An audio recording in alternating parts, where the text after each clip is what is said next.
ప్రభా, మీరు రాజుగా రాబోతూ ఉన్నారు. భూలోకం అంతా కూడా మీ యొక్క సువార్త ప్రకటించబడుతూ ఉంది. ప్రభా, మీరు నాయన మహాప్రకాశమానమైన దేవుడవు. అందుని బట్టి మీకు స్తోత్రాలు చెల్లిస్తూ ఉన్నాం. భయంకరమైనటువంటి శ్రమలు భూమి మీదకు రాబోతూ ఉన్నాయి. మీ ప్రచండ ఉగ్రత ప్రజలపైకి రాబోతూ ఉంది. ఆయన లోకంలో ఎక్కడ చూసినా సమాధానం లేనటువంటి దినాలు రాబోతూ ఉన్నాయి. ఆయన క్రీస్తు విరోధి పరిపాలన రాబోతూ ఉంది. ఆయన సంఘము ఎత్తబడబోతూ ఉంది. ఇటువంటి దినాల్లో మేము జీవిస్తూ ఉన్నాం. వారు ఇంకా ఎవరైనా మారుమనసు పొందకుండా, రక్షణ పొందకుండా ఉంటే ప్రభువా, ఈ రోజైనా ఈ వర్తమానం ద్వారా మారుమనసు పొందినట్లుగా సహాయం చేయండి. మీ పరిశుద్ధాత్మ కార్యం మా హృదయంలో జరిగించి ఈ స్థలంలో అడుగుపెట్టే ప్రతి ఒక్కరిని మీ నిత్యరాజ్యానికి వారసులుగా ప్రభా రైతు చేయమని వేడుకుంటూ ఉన్నాం. ప్రభా, మరొకసారి మీ వాక్యాన్ని ధ్యానం చేసుకుంటూ ఉండగా మీ వాక్యం ద్వారా మాతో మాట్లాడి మమ్మల్ని బలపరచమని మా రక్షకుడైన యేసుక్రీస్తు పరిశుద్ధమైన నామంలో ప్రార్థన చేస్తున్నాము తండ్రి. ఆమేన్.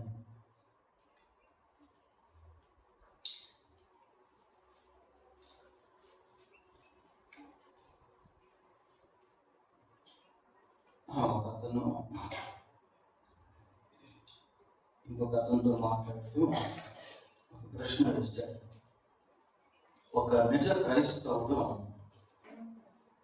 ఏ విధంగా జీవిస్తాడు అనే ప్రశ్న వేస్తే రెండవ వ్యక్తి అన్నాడు, అతడు క్రీస్తు వలె జీవిస్తాడు అన్నాడు. అప్పుడు మళ్ళీ మొదటి వ్యక్తి క్రీస్తు ఎలా జీవిస్తాడు అని ప్రశ్న వేస్తే రెండవ వ్యక్తి అన్నాడు, క్రీస్తులా జీవిస్తాడు. అర్థమైందే ప్రశ్నల జవాబు. ఇదే ఈరోజు మన సందేశం. ఇది మనకు అర్థమైతే నిజంగా మనం ఎలా జీవించాలో అనేటువంటిది మనం తెలుసుకుంటాం. ఆ విధంగా జీవించేదానికి ప్రయత్నిస్తాం. ఒక నిజ క్రైస్తవుడు ఎప్పుడు కూడా క్రీస్తులాగా జీవిస్తాడు. యేసుక్రీస్తు ఎప్పుడు యేసుక్రీస్తులాగానే జీవిస్తాడు. God never changes. దేవుడు ఎప్పుడు కూడా మారడం. దేవుని యొక్క స్వభావము ఎప్పుడు కూడా మారదు. ఈరోజు స్వభావం గురించి కొన్ని విషయాలు మనం దేవుని వాక్యంలో ధ్యానం చేద్దాం. పిల్లలు, నేచర్ అనేటువంటిది చాలా ప్రాముఖ్యమైనది. దేవుని యొక్క స్వభావం గురించి ఆలోచన చేస్తే చూడండి, తిమోతికి రాసిన 2వ పత్రిక 2వ అధ్యాయము 13వ వచనాన్ని చదువుకుందాం. మనము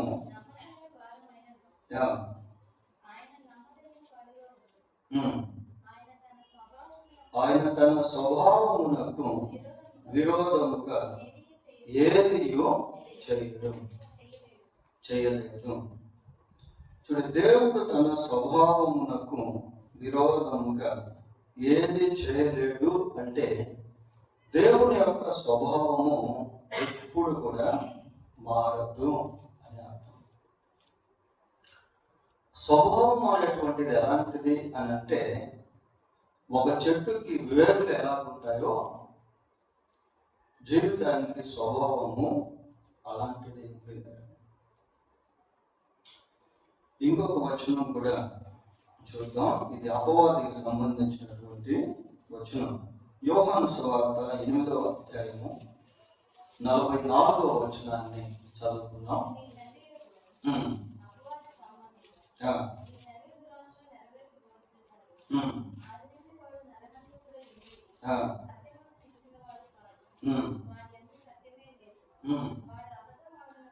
వాడు అబద్ధము ఆడునప్పుడు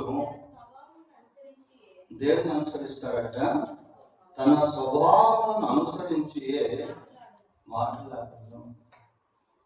ఇక్కడ అపవాది యొక్క స్వభావం కూడా చూస్తాము. అపవాది యొక్క స్వభావము కూడా ఎప్పుడు మారనే మారదు. దేవుని స్వభావం మారదు, అపవాది స్వభావం కూడా మారదు. దేవుని స్వభావము సత్యముతో కూడినటువంటిదిగా ఉంటే, అపవాది యొక్క స్వభావము అసత్యముతో కూడినటువంటిదిగా ఉంటుంది. పోతే వీరిద్దరికి మధ్య మానవుని యొక్క స్వభావం ఎలా ఉంటుంది అంటే, ఇటు మంచిగా కీడు నుండి మారగలుగుతుంది, అటు చెడుగా మంచి నుండి మారగలుగుతుంది. దేవుడైతే మారడు, అపవాదైతే మారటం లేదు, కానీ మానవుడు మారిపోతాడు. మానవుని యొక్క స్వభావము మంచిలో నుండి చెడులోనికి మారిపోతా ఉంది. దేవుడు మానవుని చేసినటువంటి సమయంలో వాక్యంలో మనం చూస్తాం కదా, దేవుడు తన స్వరూపమందు తన పోలిక చొప్పున నరుని చేశాడు. God created man in his own image. దేవుడు తన స్వరూపమందు నరుని సృజించాడు. ఆ స్వరూపంలో దేవుని స్వభావం అనేటువంటిది కూడా మానవుల్లో పెట్టబడింది. అయితే ఆ స్వభావాన్ని సైతాను ఏం చేశాడు అంటే తన వైపుకు తిప్పుకున్నాడు. కాబట్టి ఈ నేచర్ అనేటువంటిది చాలా ప్రాముఖ్యమైనది ప్రియులారా. ఒక ఆశ్చర్యకరమైన విషయం ఏంటి అంటే, మనం నేచర్ను చూసినప్పుడు, నేచర్ అంటే ప్రకృతిలో దేవుడు చేసినటువంటివి మార్పు లేనటువంటివిగా మనకు కనిపిస్తాయి. ఫర్ ఎగ్జాంపుల్, గాలి చూడండి, గాలి ఎప్పుడు మార్పు లేనటువంటిదిగా ఉంటుంది. మీరు ప్రసంగి గ్రంథము 1వ అధ్యాయము 6వ వచనం మనం చదివితే అక్కడ గాలి గమనం గురించి రాస్తాడు. 1వ అధ్యాయం 6వ వచనం ఒకసారి చదవండి. ప్రసంగి గ్రంథం 1వ అధ్యాయము 6వ వచనం. గాలి దక్షిణమునకు పోయి ఉత్తరమునకు తిరుగును, ఇట్లు మరలా తిరుగుచు. అంతే. అది గాలికి దేవుడు ఇచ్చినటువంటి ఆజ్ఞ. ఆ స్వభావంగా అది ఎప్పుడు అలాగే ఉంటుంది. గాలిలో ఉన్నటువంటి స్వభావము ఎప్పుడు కూడా మారదు పిల్లలు. అలాగే నీటి గురించి మనం ఆలోచన చేస్తే, నీరు స్వభావ విరుద్ధంగా పనిచేయదు. అంటే కొన్నిసార్లు మనం ఫ్రిడ్జ్లో పెడితే పదార్థంగా మారుతుంది, బయటికి తీసుకెళ్తే ద్రవ పదార్థం, అది వేరే సంగతి. కొన్నిసార్లు గాలి కూడా సూర్య రశ్మిని బట్టి వేడిగా ఉంటుంది, మంచు కాలంలో చల్లగా ఉంటుంది, అది వేరే సంగతి.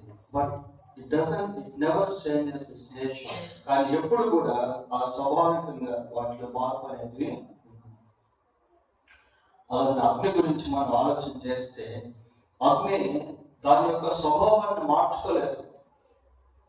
దాంట్లో ఏది చేసినా కూడా అగ్ని దాన్ని కాల్చేస్తూ ఉంటుంది పిల్లలు. స్వాభావికంగా అది ఎప్పుడు ఒకటే విధంగా ఉంటుంది. యాకోబు పత్రికలో 3వ అధ్యాయంలో రాస్తూ అంటాడు, ఏమంటాడంటే, అంజూరపు చెట్టున ఒకసారి చదవండి, 3:11-12 చదవదాం. నీటి బుగ్గలో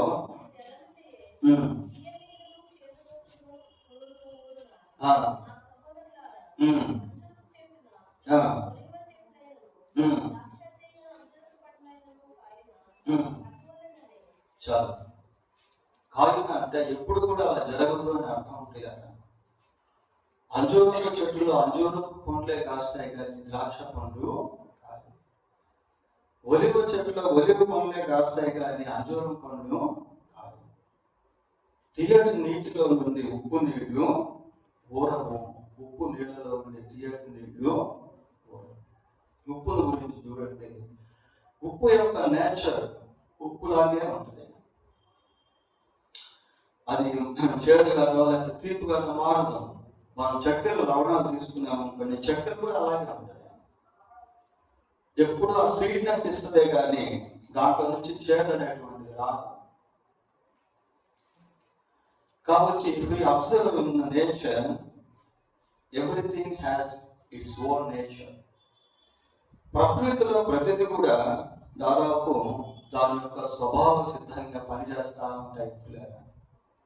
కానీ మానవుని యొక్క జీవితంలోకి వచ్చేసరికి మానవుడు దైవిక స్వభావంలో నుంచి అపవాది యొక్క స్వభావంలోకి అడుగుపెట్టాడు.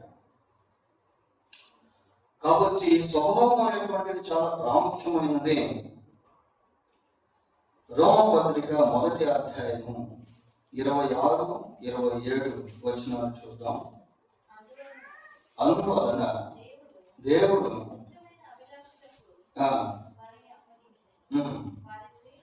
వారు స్త్రీల సహితము స్వాభావికమైన ధర్మమును విడిచి స్వాభావిక విరుద్ధమైన ధర్మమును అనుసరించిరి. అటువలే పురుషులు కూడా స్త్రీ యొక్క స్వాభావికమైన ధర్మమును విడిచి పురుషులతో పురుషులు అవాచ్యమైనది చేయించు తమ తప్పిదములకు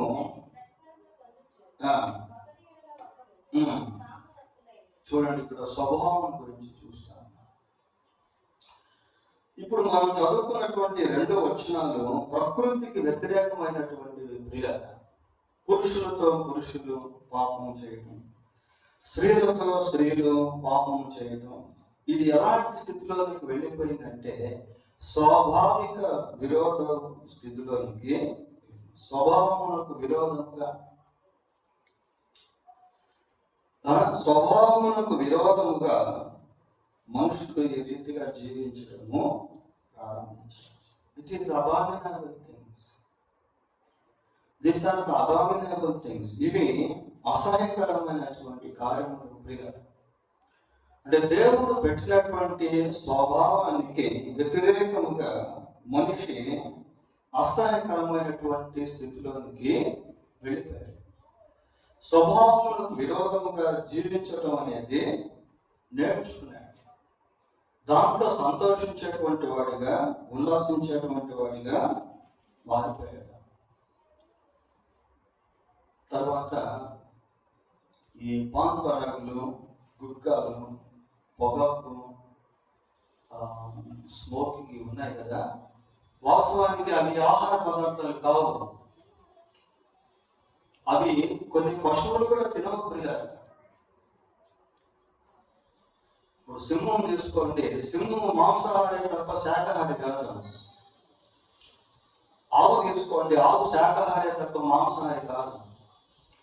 అంటే ప్రకృతిలో జీవులు కూడా తిననటువంటి వాటిని ఈరోజు మనిషి ఏం చేస్తున్నాడు? తింటా ఉన్నాడు. తిని క్యాన్సర్ వంటి రోగాలు, క్షయ వంటి రోగాలు తెచ్చుకుంటూ ఉన్నాడు. పిల్లలు అర్థాంతరంగా జీవితాలను ఊహించుకుంటారు. ఎందుకంటే అవి దేవుని చిత్తం కాదు. యశాగ్రంథంలో ఒక మాట ఉండేది, ఏమంటుందంటే ఆహారం కాని వాటి కొరకు మీరు రోగులు ఎందుకు చెల్లిస్తారు, ఖర్చు పెడతారు. అది ఆహారం కాదు, కానీ మనిషి దాన్ని తింటా ఉన్నాడు.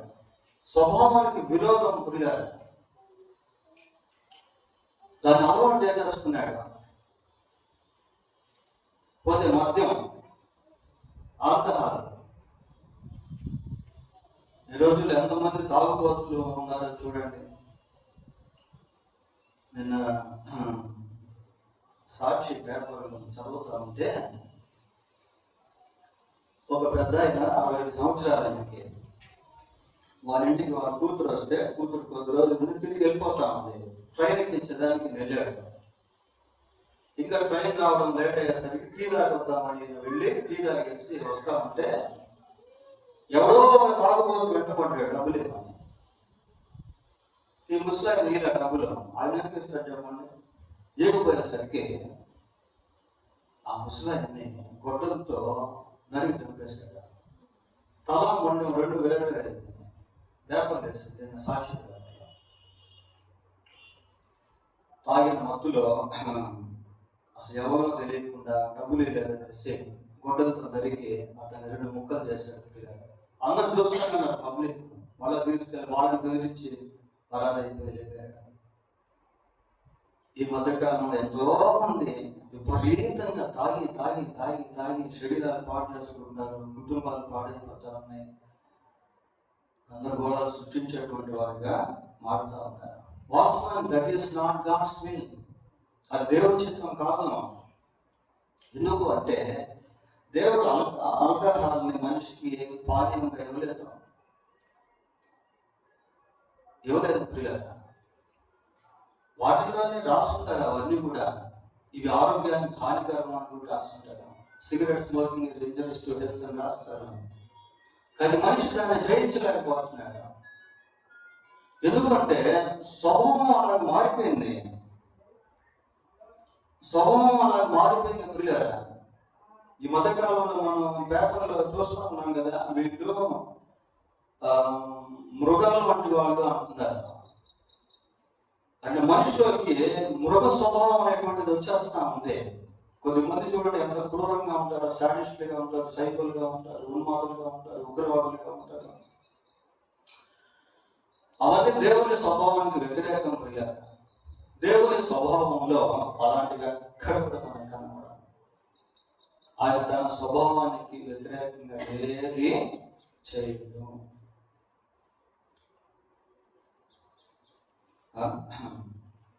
వీళ్ళు స్త్రీలతో స్త్రీలు, పురుషులతో పురుషులు స్వభావములకు విరోధముగా జీవించడం అనేది నాడు నేడు మనం చూస్తా ఉన్నాం. లోతు కాలంలో కూడా సొదొమ గొమొర్రాలో ఇటువంటి పరిస్థితే నెలకొల్పబడింది. నేటి దినాల్లో పెద్ద పెద్ద దేశాలు, ఈవెన్ ఇన్ ఇండియా, భారతదేశంలో కూడా ఇలాంటివి జరుగుతూ ఉన్నాయి.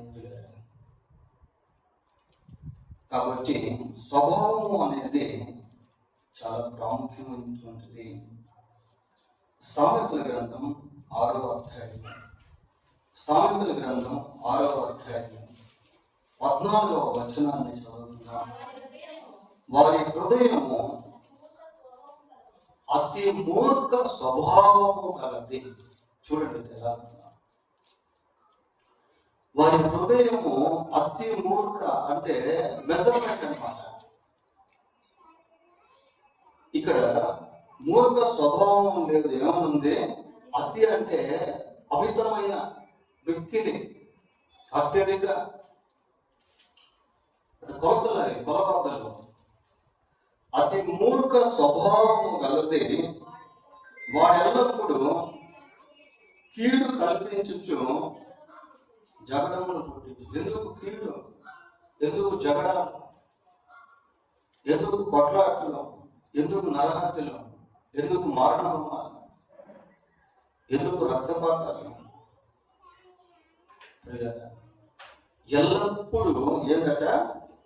కీడు కల్పించు, జగడంలో పుట్టించు. ఎల్లప్పుడూ కీడు కల్పించడం.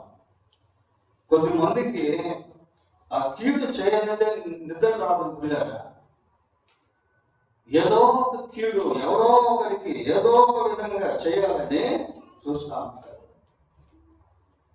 కొద్దిమందికి వాళ్ళు నోరు తెరిస్తే జగడాలు, కొట్లాటలు, గొడవలు అయిపోతాయి. నోరు తెరిచి మాట్లాడాలనుకోండి, కొట్లాటలు, గొడవలు, జగడాలు కుటుంబాల్లో కూడా. ఎందుకంటే మూర్ఖత్వం ఉంది లోపల, స్వభావంలో. అది మూర్ఖ వారి హృదయము అతి మూర్ఖ స్వభావం కలది. ఆ స్వభావం అలా ఉండడం వల్ల ఏమైపోతుందంటే ఎప్పుడు చూసినా జగడాలి. అందుకే అక్కడ ఒక పదం వాడారు. ఏ పదం అది? ఏ పదం వాడారు? ఎల్లప్పుడు. ఎల్లప్పుడు అంటే ఎల్లప్పుడు ఎప్పుడు అన్నమాట.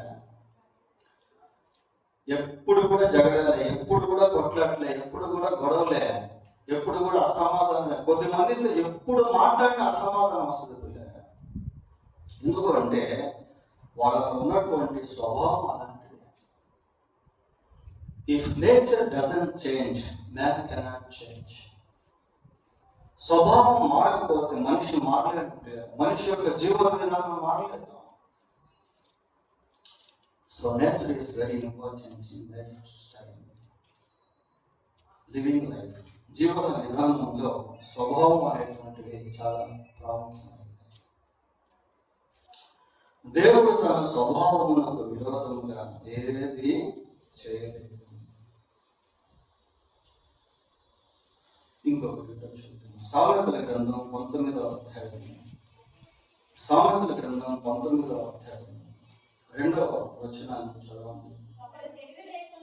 ఒకడు తెలివి లేకుండా మంచిది కాదు, తొందరపడి నడుచువాడు దారి తప్పిపోవును. ఒకని మూర్ఖత వారి ప్రవర్తనను తారుమారు చేసేస్తుంది. ఈ మూర్ఖ స్వభావం ఉందనుకోండి, అదేం చేస్తుందంటే తారుమారు చేసేస్తాడు. అంటే మూర్ఖత్వం అని మనం అనుకుంటాం కదా. ఈ మూర్ఖత్వం అనేటువంటిది చాలా బలమైనటువంటి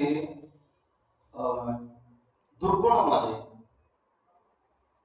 ఇందాక మనం సామెతలో చదివాం, అతి మూర్ఖ స్వభావం వారి హృదయం అతి మూర్ఖ స్వభావం. ఈ మూర్ఖత్వం నుండి ఎన్ని పుట్టుకొస్తాయి? జగడాలు, తర్వాత కీడు. ఇక్కడ మళ్ళీ ఏం చూస్తున్నాము? వారి మూర్ఖత వారి ప్రవర్తనను తారుమారు చేసేస్తారు. మూర్ఖత్వం అంటే ఈ మూర్ఖత్వం అనేటువంటిది కనబడతాం, కానీ ప్రవర్తనలో నుండి అదే కనిపిస్తుంది. అంటే ప్రవర్తన, క్యారెక్టర్ అంటాం కదా, బిహేవియర్ అంటాం కదా. ఈ ప్రవర్తనను తారుమారు చేసేస్తుంది. ఏం చేస్తున్నాడో తెలియదు, ఎక్కడ పోతున్నాడో తెలియదు, ఏం మాట్లాడుతున్నాడో తెలియదు, ఎలా జీవిస్తున్నాడో తెలియదు. అంత తారుమారు జీవితం అన్నమాట. ఈ తారుమారు అనే పదం మనకి ఆదికాండం 11వ అధ్యాయంలో కనిపిస్తుంది. మనుషులందరూ కలిసి ఒకే భాష మాట్లాడుతూ ఉన్నారు. మాట్లాడుతూ వాడు ఏమనుకున్నారు అంటే, మనం ఒక మంచి పేరు సంపాదించుకున్నాము, దాని కొరకు గోపురాన్ని కడతాము అనుకున్నారు. గోపురం కట్టుకుంటా పోతా ఉన్నారు. కట్టుకుంటా పోతా ఉంటే దేవుడు వచ్చి వాళ్ళ భాషను ఏం చేశాడు? తారుమారు చేశాడు. ఎందుకంటే వాళ్ళు ఒకే దగ్గర ఉండడం, ఒకే భాష మాట్లాడడం దేవుడి చిత్తం కాదు. ఇంకా చెప్పాలంటే భాష అంటే వాళ్ళు ఒకే స్థలంలో ఉండటం దేవుని చిత్తం కాదు. దే షుడ్ బి వాళ్ళు ఇటు అటు చెదిరిపోవాలి ప్రియులారా. అది దేవుని యొక్క సంకల్పం. మీరు ఫలించి విస్తరించి భూమిని నిండించి దాన్ని లోపించుకోవాలి. తారుమారైపోయిన భాషలన్నీ కూడా అప్పుడు చెదిరిపోయారు, ఇటు పడితే అడ్డం. సరే, అది వేరే స్టోరీ. అయితే ఇక్కడ ప్రవర్తనే తారుమారు అయిపోతా ఉంది పిల్లలు. ఎందుకు అంటే ఆ మూర్ఖత్వాన్ని బట్టి. ఈ మూర్ఖ స్వభావం లోపల ఉందనుకోండి, అది ఏం చేస్తారంటే ప్రవర్తన పైన పనిచేసి దాని ఇన్ఫ్లుయెన్స్, ప్రభావము తారుమారు చేసేస్తూ ఉంటుంది. ఇంకా మూర్ఖత్వం గురించి సమూయేలు మాట్లాడుతూ సౌలుతో ఏమంటాడు ఒకసారి విన్నాం. సమూయేలు మొదటి గ్రంథం 15వ అధ్యాయము, సమూయేలు మొదటి గ్రంథం 15వ అధ్యాయము 23వ వచనం చదవండి. ఆ దినమున తిరుగుబాటు చేయుట సోదె చెప్పుట అను పాపంతో సమానము. మూర్ఖతను కనపరచుట, అగుపరచుట, మాయా విగ్రహము, గృహదేవతలను పూజించుటతో సమానం. చూడండి, మూర్ఖతను పోలుస్తా. మూర్ఖత అగుపరచుట దేవునితో సమానమాట. మాయా విగ్రహములను, గృహదేవతలను పూజించుటతో సమానము. చూడండి, ఎంత అంత పదాన్ని సమయంలో వాడటంలో మూర్ఖత్వానికి అంత బలం ఉంది అని అర్థం పిల్లలు. కాబట్టి ఈ మూర్ఖత్వం వలన ఎన్నో శ్రమలు, కష్టాలు, నష్టాలు, బాధలు, వేదనలు ఇలాంటివన్నీ కూడా మూర్ఖ స్వభావం ఉంటాయి. వాడు లోపడరు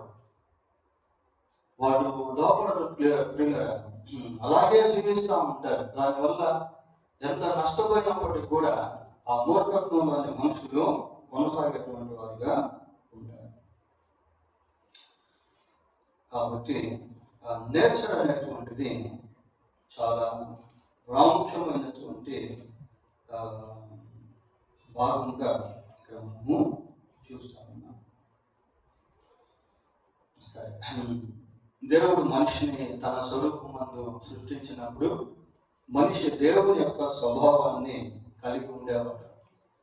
ఎప్పుడైతే మనిషి సైతాను యొక్క మాటకు విధేయత చూపించి దేవుని మాటకు అవిధేయుడిగా మారాడో, మనిషి యొక్క స్వభావంలో దైవ స్వభావం వెళ్ళి అపవాది యొక్క స్వభావము చోటు చేసుకుంది. కాబట్టి ఫస్ట్ ఈ స్వభావం పైన మన దృష్టిని నిలపాలి.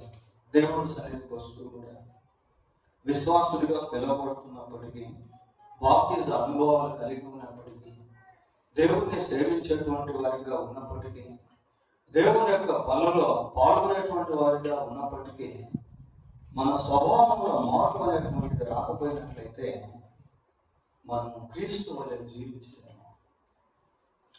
ఒక నిజ క్రైస్తవుడు ఎలా జీవిస్తాడు అంటే, క్రీస్తు వలె జీవిస్తాడు. క్రీస్తు ఎలా జీవిస్తాడు అంటే క్రీస్తులాగా జీవిస్తాడు. దేవుడు ఎన్నడూ మారడు. Jesus Christ is always Jesus Christ.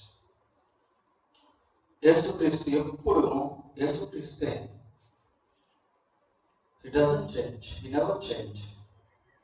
ఆయన ఎప్పుడు కూడా మారడు ప్రియులారా.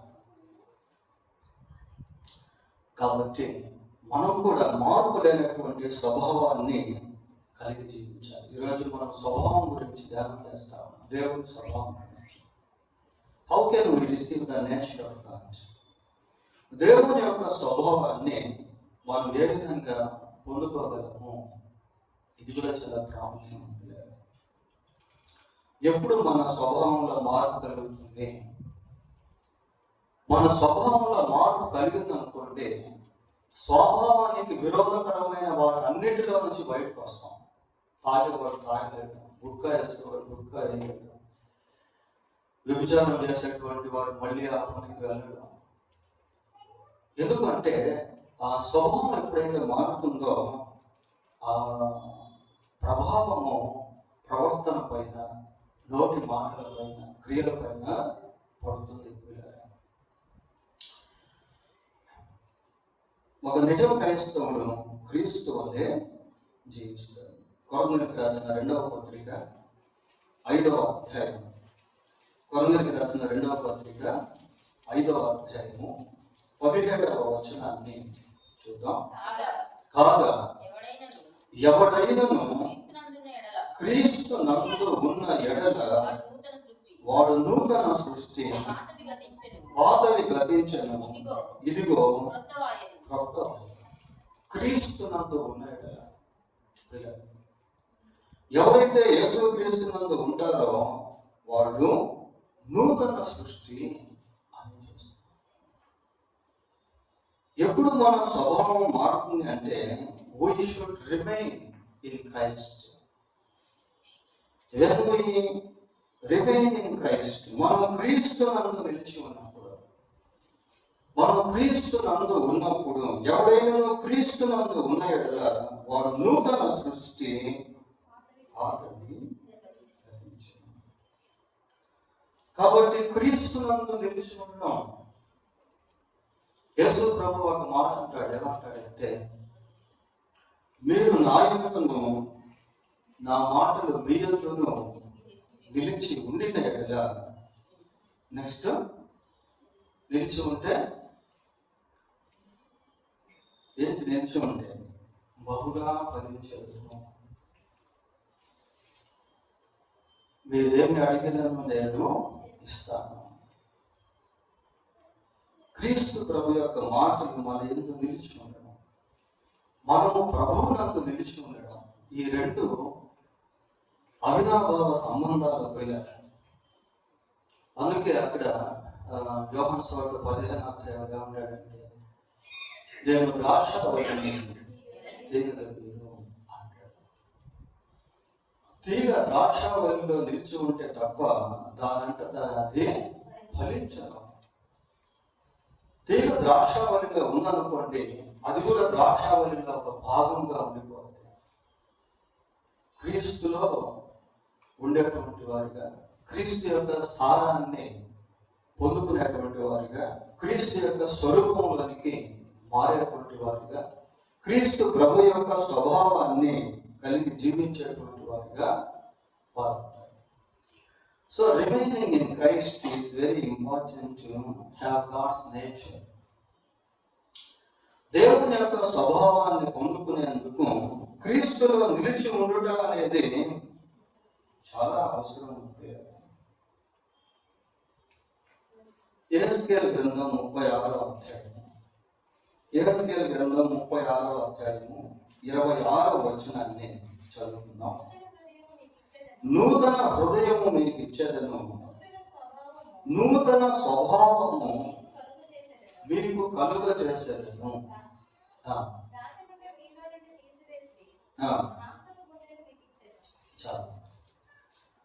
రాతి గుండె తీసేస్తాను అంటున్నాడు. రాతి గుండె తీసాడు అనుకోండి, ఇక రాతి స్వభావం ఉండదు, కఠినత్వం ఉండదు, కోపం ఉండదు, ఉద్రేకాలు ఉండవు. నూతన స్వభావమును మీకు ఇస్తాను. ఇంకోసారి,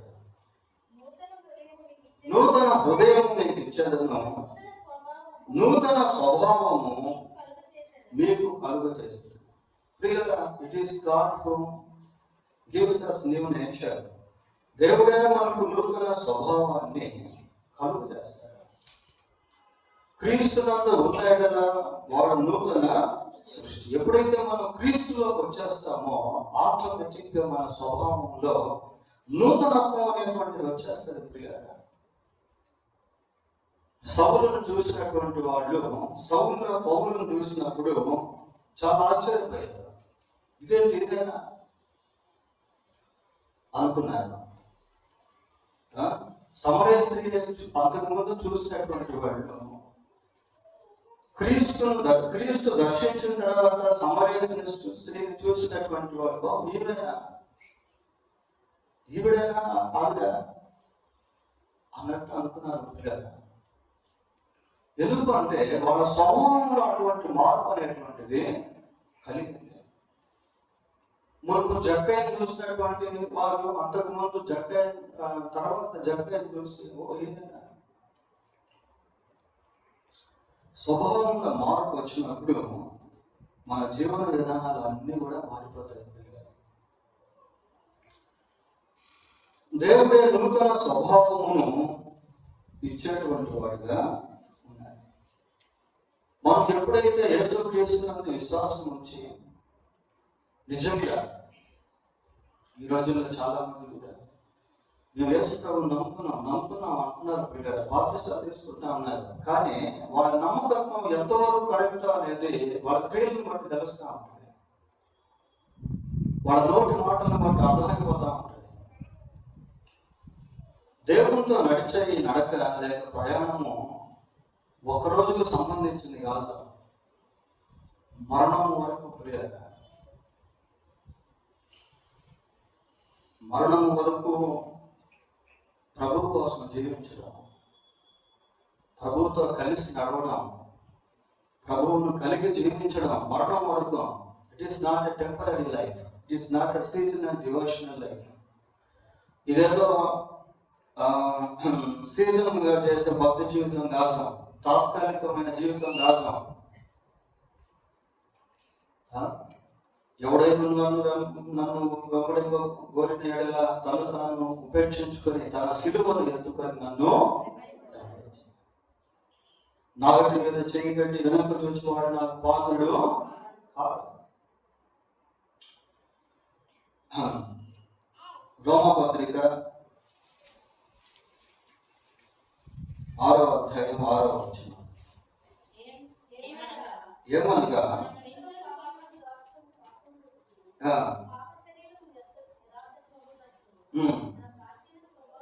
మన ప్రాచీన స్వభావము ఆయనతో కూడా సిలువ వేయబడినని ఎరుగుదము. పిల్లల బాప్తిజం గురించి పౌలు ఇక్కడ మాట్లాడుతూ ఉన్నాడు. ఈ బాప్తిజ అనుభవంలో ప్రాచీన స్వభావము ఆయనతో కూడా, అంటే యేసుక్రీస్తు ప్రభువుతో కూడా ఏమైందట? సిలువ వేయబడింది. ప్రాచీన స్వభావం అంటే క్రీస్తునందు విశ్వాసం ఉంచక ముందు ఉండేటువంటి స్వభావం. యేసు ప్రభునందు విశ్వాసం ఉంచకుండా జీవిస్తున్నటువంటి రోజుల్లో ఉన్నటువంటి స్వభావం ప్రియ. మనం ఎప్పుడైతే ప్రభునందు విశ్వాసం ఉంచి బాప్తిజం తీసుకున్నామో ఆ స్వభావం సిలువ వేయబడింది.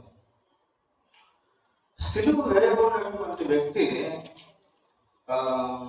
తన శరీరంతో మళ్ళీ ఏ పాపము చేయలేడు ప్రియ. దొంగతనం చేయగలట ఆ చేతులతో, సిలువ వేయబడ్డ చేతులు ఇంకా చేయలేము దొంగతనం. సిలువ వేయబడినటువంటి అనుభవం ప్రియ. ఈ స్వభావం అనేటువంటి సిలువ వేయబడకపోతే మళ్ళీ కనిపిస్తూనే ఉంటుంది. మా తెలిసిన ఒక ఆయన యవనస్తుడు కండక్టర్గా పనిచేశాడు బస్సులో. కొంతకాలానికి యేసు ప్రభువును నమ్ముకున్నాడు, బాప్తిజం తీసుకున్నాడు. ఒక పెద్ద మీటింగ్ జరుగుతూ ఉంటే నేను కూడా ఆ మీటింగ్కి వెళ్ళాను. వెళ్ళినప్పుడు అతన్ని అభిషేకించాడు. ఇదిగో పలానా వ్యక్తి యేసు ప్రభువును నమ్ముకున్నాడు, బాప్తిజం తీసుకున్నాడు, ఇతనికి అభిషేకం ఇస్తా ఉన్నాము, ఇక నుంచి ఇతను సేవకుడు అని సేవలో కూడా వాడబడతా వచ్చాడు. కొద్ది రోజులు గడిచాయి. మళ్ళీ అతను ఏమైపోయాడంటే మళ్ళీ తాగుపోతాయి. మళ్ళీ ఏదో కండక్టర్ పనులు చేరాడు. మళ్ళీ యథావిధిగా జీవించడం ప్రారంభించాడు ప్రియ. ఎందుకు అంటే ఆ స్వభావం అనేటువంటిది సిలువ వేయబడలేదు. ప్రాచీన స్వభావం మళ్ళీ ఎక్కడో దగ్గర పనిచేస్తానే ఉంటుంది, మళ్ళీ వెనక్కి లాగుతూ ఉంటుంది. ఇశ్రాయేలు ఐగుప్తు దేశంలో నుంచి బయలుదేరారు. దేవుని ద్వారా అనేక అద్భుతాలను అనుభవించారు. ఇప్పుడు పాలు తేనెలు ప్రవహించేటువంటి కానాను దేశానికి ప్రయాణం అయ్యారు. ఆ ప్రయాణం మధ్యలో ఎన్నోసార్లు వాళ్ళ హృదయాలు వాళ్ళని ఐగుప్తు వైపు ఆకర్షించారు. వాళ్ళందరూ ఏమన్నారంటే మేము మళ్ళీ ఐగుప్తుకి వెళ్ళిపోతాం, మళ్ళీ అక్కడ మేము దాసులు చేస్తాం, బానిసలుగా ఉంటాం, పనివాళ్ళుగా ఉంటాం,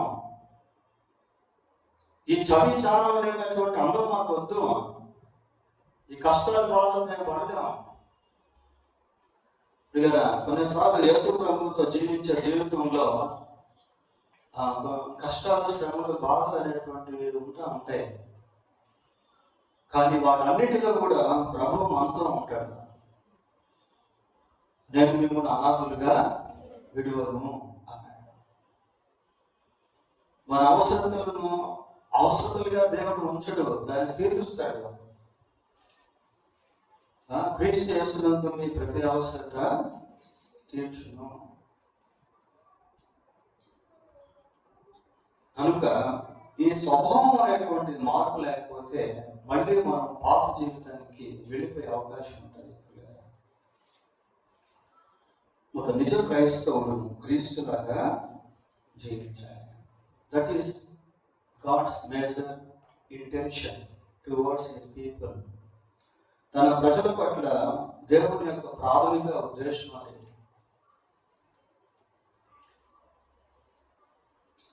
రోమపత్రిక 8వ అధ్యాయము, రోమిలకు రాసిన పత్రిక 8వ అధ్యాయము 9వ వచనం చదువుకుందాం. దేవుని ఆత్మ మీలో నివసించున్న ఎడల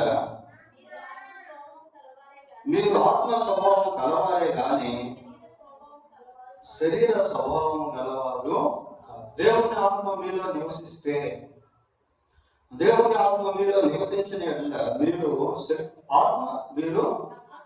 ఆత్మ స్వభావం గలవారే కానీ శరీర స్వభావం గలవారు కాదు. దేవుని ఆత్మ మనలో నివసించడం వీడాలి. We are the temple of God. We are the temple of the Holy Spirit. మనం పరిశుద్ధాత్మకు ఆలయమై ఉన్నాము.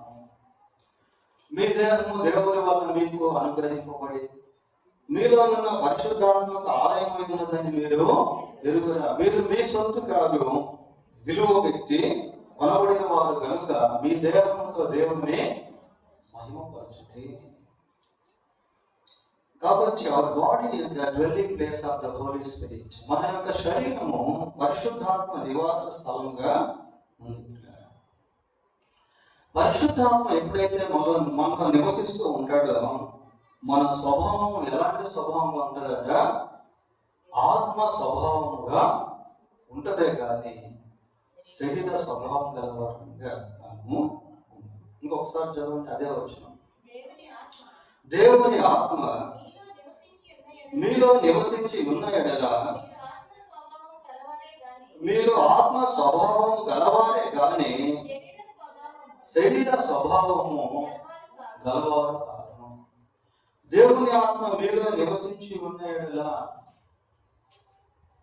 పరిశుద్ధాత్మ ప్రేరేపణతో, పరిశుద్ధాత్మ యొక్క తలంపులతో, ఆలోచనలతో మనం జీవించాలి. మారుమనసు పొందిన ప్రతి వ్యక్తికి పరిశుద్ధాత్మ అనేటువంటి వరము అనుగ్రహించబడింది ప్రియ. కనుక ఆత్మ నడిపింపుతో ముందుకు వెళ్ళడం, ఆత్మ నడిపింపుతో లోకంలో జీవించడం, అప్పుడు మనం ఆత్మ స్వభావం గలవారంగా ఉంటాం. ఈ స్వభావం ఎప్పుడైతే ఆత్మ స్వభావంగా మారుతుందో మన ఆలోచనలు, మన తలంపులు, మన క్రియలు, మన ప్రవర్తన ఇవంతా కూడా ఆత్మ సంబంధమైనటువంటివిగా ఉంటాయి. ఆత్మ సంబంధమైనటువంటి జీవితంలో పరిశుద్ధత అనేది ఉంటుంది. ఆత్మ సంబంధమైనటువంటి జీవితంలో 9 ఫలాలు మనం చూస్తాం కదా. ఆత్మ ఫలం ఏమనే కానీ అవి కూడా కలిసి ఉంటాయి. ఈ ఆత్మ సంబంధమైనటువంటి జీవితంలో మనము పరలోక సంబంధమైనటువంటి ఆలోచనలు కలిగి ఉంటాం. ఎక్కడైనా దేవునికి విరోధంగా జీవిస్తే మనం ఎంతో దుఃఖం అనుభవిస్తాం. అదే నేను ఎందుకు ఈ మాట మాట్లాడాను, ఎందుకు ఈ చూడడానికి దృశ్యం చూశానే, ఈ మాట్లాడకుండా ఉండాల్సినటువంటి మాటను మాట్లాడానే, ఈ పని చేయకుండా ఉండాల్సింది ఈ పని చేశానే. ఆ పశ్చాత్తాపం అనేది మనలో కలుగుతూ ఉంటుంది. ఆ రిపెంటెన్స్ అనేటువంటిది మనలో కలుగుతూ ఉంటుంది. ఎందుకు అంటే మన స్వభావంలో మార్పు వస్తుంది కనుక ఏదైనా ఒక చిన్న మిస్టేక్ జరిగినా కూడా మనలో చలనం అనేది అలా ఉంటుంది. ఆ సెన్సేషన్ అనేటువంటిది అలా ఉంటుంది. పేతురు ప్రభువును ఎరగనని ముమ్మారు చెప్పిన తర్వాత చాలా దుఃఖపడ్డాడు, చాలా బాధపడ్డాడు, చాలా ఏడ్చాడు. అయ్యో నేను ఎందుకు ఈ మాట చెప్పాను, ఈ పని చేశాను. ఆ సెన్సేషన్ అనేటువంటిది మనకు కావాలి. నేను దేవుని సన్నిధికి వెళ్ళే వ్యక్తిని, దేవుని మాటలు వినేటువంటి వ్యక్తిని, దేవుని ఆరాధించేటువంటి వ్యక్తిని, నేను ఎందుకు ఈ పని చేశాను? ఆ చలనం అనేటువంటిది మనలో లేకపోతే సాధ్య సంఘంతో అంటాడు కదా ప్రభు, ఏమంటాడు? జీవించుచున్నావన్న దేవుడు మాత్రం నీకు ఉన్నది కానీ నీవు మృతుడనే. చలనం లేదు. జీవిస్తున్నావు అనుకుంటున్నావు, బట్ యు ఆర్ డెడ్. నీవు చనిపోయిన వ్యక్తివి, మృతుడవు నువ్వు. చలనం లేదు. సహజంగా మన జీవితంలో కూడా ఎన్నో మిస్టేక్స్ అనేవి జరుగుతూ ఉంటాయి. కొన్నిసార్లు అసూయ, కొన్నిసార్లు ద్వేషం, కొన్నిసార్లు కోపం. But we have to correct them, but we have to confess them.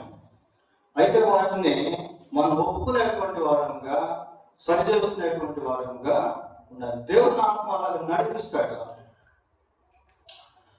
దావీదు దేవునికి విరోధంగా జీవించినప్పుడు పరిశుద్ధాత్మ ద్వారా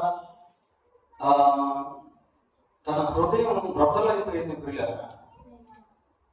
అందుకే అంటాడు, ఏమన్నా నీ ఆత్మ నా యుద్ధం నుండి తీసుకెళ్తాం, నీ రక్షణను నాకు మరలా పుట్టించుము, నీ పరిశుద్ధాత్మ నా యుద్ధం నుండి తీసుకెళ్ళము. David was filled with the Holy Spirit when he was anointed by Samuel the prophet. ప్రవక్త అయినటువంటి సమూయేలు ద్వారా అభిషేకించబడిన సమయంలో దావీదు ఆత్మ చేత నింపబడ్డాడు.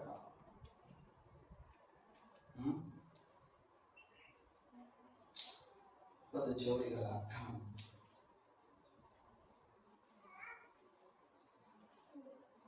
తీతుకు రాసిన పత్రిక 3వ అధ్యాయం 5వ వచనం.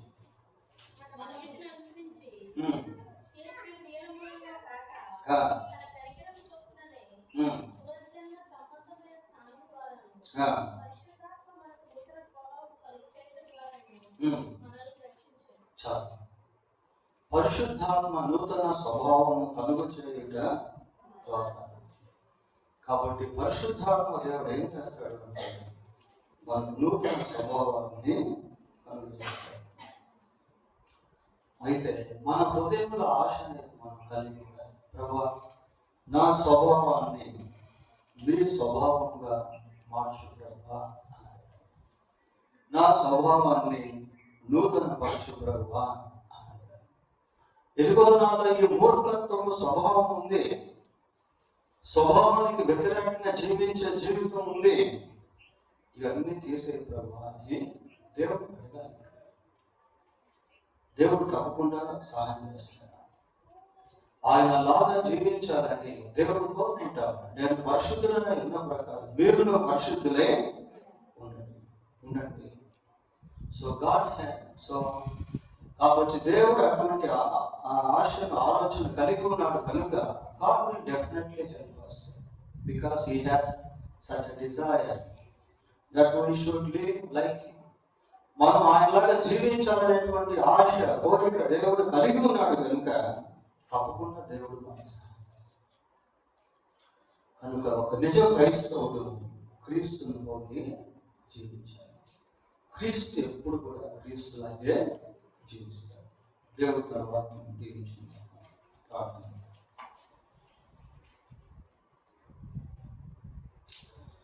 ప్రార్థన చేసుకున్నాం. ఒక్క నిమిషం ప్రార్థన చేసుకొని ప్రభువును అడుగుదాం. ప్రభా, నాకును మీ యొక్క స్వభావం దయచేయండి, మార్పులేని స్వభావం దయచేయండి. మీకు వ్యతిరేకమైన స్వభావం నాలో ఎక్కడెక్కడైతే ఉందో దాన్ని తీసేయండి. నన్ను మీ వలే జీవింప చేయండి ప్రభా అని అడుగుదాం.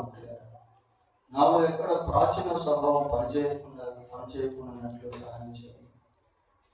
నవీన స్వభావం నాకు దయచేయండి ప్రభా అని దేవుడు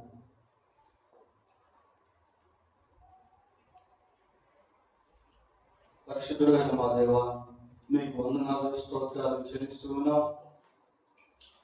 నాయన, మీరు ప్రభా మార్పు లేని స్వభావం కలిగినటువంటి దేవుడు. దేవుడు మిమ్మల్ని పోలి జీవించినట్లు మా స్వభావం ముందు మీ స్వభావం దయచేయమని ప్రార్థిస్తూ ఉన్నాం. మా యొక్క స్వభావాన్ని మీ స్వభావంగా మార్చమని మీ సన్నిధిలో వేడుకుంటున్నాం. మిమ్మల్ని పోలి జీవించే వారంగా ఉండినట్లు కృప దయచేయండి. అపవాది యొక్క స్వభావం మాలో ఎక్కడ ఉండకున్నట్లు సహాయం చేయండి. స్వభావానికి విరోధంగా మేము ఎక్కడ జీవించుకున్నట్లు కృప దయచేయండి. పరిశుద్ధాత్మకు దైన ఆలయముగా మా శరీరాలు ఉండినట్లు కృప దయచేయండి. మేము మీ యందు మీ మాటలు మా యందు నిలిచి ఉండినట్లుగా ప్రభువా మీరు దయతో సహాయం చేయమని ప్రార్థిస్తున్నాం. మా అందరిలో నూతన స్వభావాన్ని కలుగు చేయమని వేడుకుంటున్నాం. ప్రభా, మీ బిడ్డలుగా వెలుగు సంబంధులుగా ఈ భూమి మీద జీవించడం కృప దయచేయండి. మమ్మల్ని ఆకర్షించేటువంటి పాప సంబంధమైన వాటిని జయించే శక్తిని మాకు దయచేయమని ప్రార్థిస్తూ ఉన్నాం.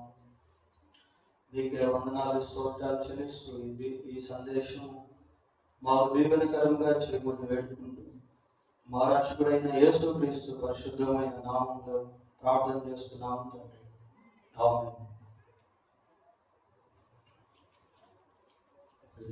లేచినప్పుడు నే సాగత యేసునితో నా జీవిత కాలం అని పాట